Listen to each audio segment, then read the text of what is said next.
பிரியமானவர்களே,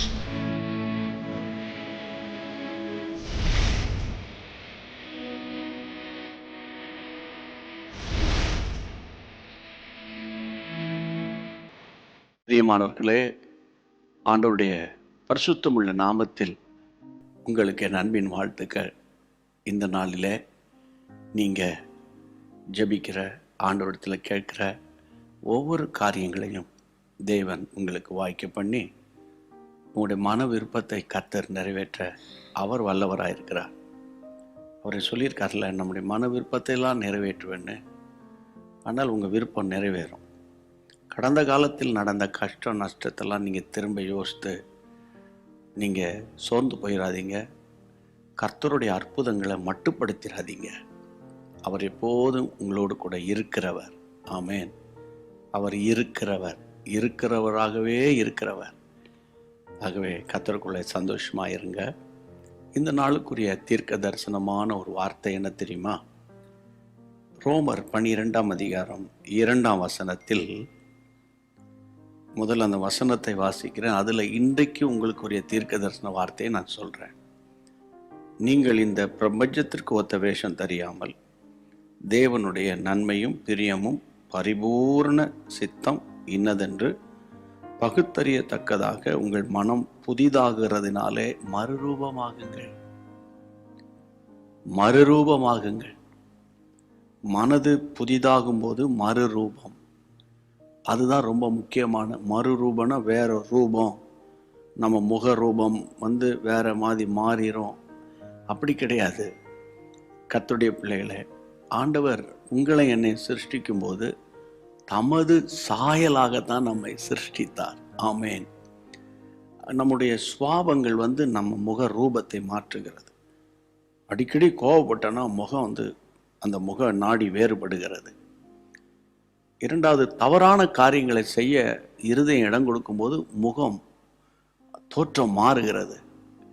கர்த்தருக்குள்ளே மன மகிழ்ச்சியாக இருந்து கர்த்தருடைய ஆவியானவரால் நிரப்பப்பட்டு நீங்கள் மன மகிழ்ச்சியாக இருந்தீங்கன்னா உங்கள் முகமே ஒரு முக மலர்ச்சியாக இருக்கும். இதை எல்லாவற்றையும் தாண்டி ஒரு மேலான ஒரு உன்னதமான ஆவிக்குரிய வாழ்க்கை என்னன்னா மறுரூபம். அப்படின்னா கர்த்தருடைய பிள்ளை நம்முடைய சுவாபங்களில், நம்முடைய எண்ணங்களில் நம்ம கசப்பு, வைராக்கியம், விரோதம் இதையெல்லாம் நம்ம தூக்கி தூர எறிஞ்சிட்டு நமக்குள்ளே ஒரு பெரிய ஒரு டிரான்ஸ்ஃபர்மேஷன் உண்டாயிரும். மறுரூபம், மன்னிக்கிற சுவாபம், மறக்கிற சுவாபம்.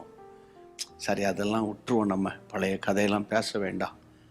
இதுதான் அந்த மறுரூபம். நம்ம வளர வளர நம்ம ஹார்ட் ஒரு தகப்பனுடைய ஹார்ட்டாக மாறி காணாமல் போன ஆடுகளை தேடி போனது போல தேசத்துக்காக, பட்டணத்துக்காக, சபைகளுக்காக, பிள்ளைகளுக்காக. எப்படி உங்கள் பிள்ளைகள் ஏதாவது தப்பு பண்ண சத்தம் போடுறீங்க, திட்டுறீங்க, சிலத்தை கோவப்பட்டு அடிக்கவும் செஞ்சுருவீங்க. டெய்லி அடிச்சிட்டு இருப்பீங்களா? இல்லை. அந்த ஒரு ஹார்ட் திரும்ப நம்ம அதை தேடி பிள்ளையை தேடி போவோம். அதுதான் தகப்பனுடைய இருதயம்.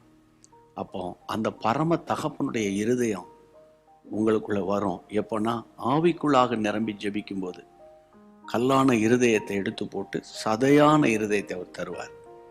அப்போ இன்னைக்கு ஆண்டவர் நமக்கு பேசுகிற காரியம் என்ன? மறுரூபமாக்கும் அபிஷேகம். பரிசுத்த ஆவிக்குள்ளே நிரம்பி டெய்லி ஜெபம் பண்ணி என் சுவாபம் மாறணும், என்னுடைய பிட்டர்னஸ் மாறணும், என்னுடைய தவறான அணுகுமுறை, தவறான கணிப்பு மாறணும். ஆண்டவரே, நான் எடுத்த தீர்மானம் கூட மாறணும், உம்மை போல மாறணும், உம்மை போல ஆக்குமாப்பா அப்படின்னு நீங்கள் இன்னைக்கு ஜெபிக்கணும்னு ஆண்டவர் சொல்கிறாரு. சரியா? அப்படி ஜெபிக்க பாருங்க, உங்களை அறியாமையே உங்களுக்குள்ள ஒரு தெய்வீகம் உண்டாயிரும்.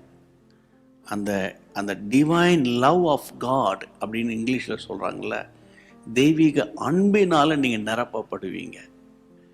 அதுக்கு ஒரு உதாரணம் சொல்கிறேன். யாராவது உங்களுக்கு ஒரு பிரச்சனையை சொல்லி ஜெபிக்க சொன்னாங்கன்னா 2 மாதம் கழித்து அவங்கள பார்க்கும்போது, சொன்னீங்களே நான் ஜெபம் பண்ணுவேன் நினைக்கும் போதெல்லாம் இப்போ எப்படி இருக்கீங்கன்னு கேட்பீங்க.